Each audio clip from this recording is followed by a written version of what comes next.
Découverte avec la mise sur écoute des personnalités. Espionnage avec le logiciel Pegasus. Ça fait un moment maintenant qu'on parle d'espionnage au Cameroun. Plusieurs personnalités politiques et célébrités seraient mises sur écoute. Ce qui n'est pas du genre à rassurer. Même si la présidence de la République ne le confirmera jamais, il n'est pas à exclure catégoriquement ce fait. Certaines sources parlent de Pegasus, le fameux logiciel espion qui est destiné à attaquer les smartphones sous iOS et Android. Ce serait lui qui aurait été utilisé pour épier les autorités. Pegasus est fabriqué et commercialisé dès 2013 par l'entreprise israélienne NSO Group. Les premiers échos ne sont sortis qu'en 2016. Le mouchoir est installé à distance sur un appareil.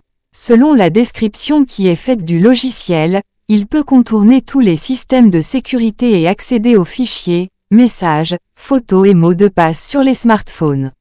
Mais encore, Pegasus peut écouter les appels téléphoniques, déclencher l'enregistrement audio, la caméra ou la géolocalisation.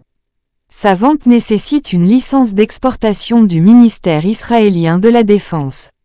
Pour des raisons de sécurité nationale, Israël ne permet pas qu'il cible les pays de l'Alliance Five Eyes qui regroupe les États-Unis, le Canada, le Royaume-Uni, l'Australie et la Nouvelle-Zélande. Le journaliste Boris Berthold renseignait il y a quelques jours au Cameroun que ce dispositif a été acheté auprès de l'entreprise israélienne NSO Group sur instruction du secrétaire général de la présidence de la République, Ferdinand Ngo avec l'appui de son fidèle allié, le patron du BIR, l'Israélien Eran Moas. Au départ, le Cameroun avait acquis le logiciel Pegasus qui a servi à des tentatives d'espionnage de plusieurs personnalités et acteurs politiques parmi lesquels le ministre de la Défense Joseph Betty Assomo, le patron de la DGSN Martin Mbarga Ngwele, le ministre des Finances Louis-Paul Motaz, les opposants Cabral Libi, Maurice Kamto, le banquier Paul Fokam Kamogne. Cependant, dit-il, Pegasus s'est avéré inefficace.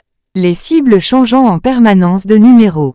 Ferdinand Ngo prétexte alors auprès du chef de l'État des troubles dans le nord-ouest et le sud-ouest pour obtenir son accord pour l'acquisition auprès de NSO Group d'un dispositif à large rayon d'action.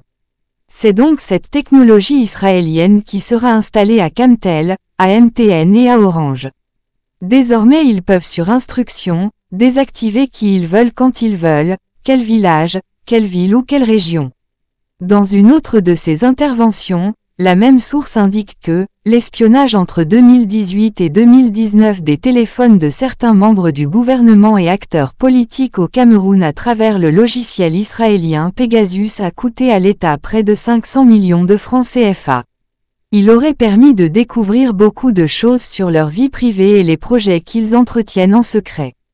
C'est justement la raison pour laquelle le logiciel a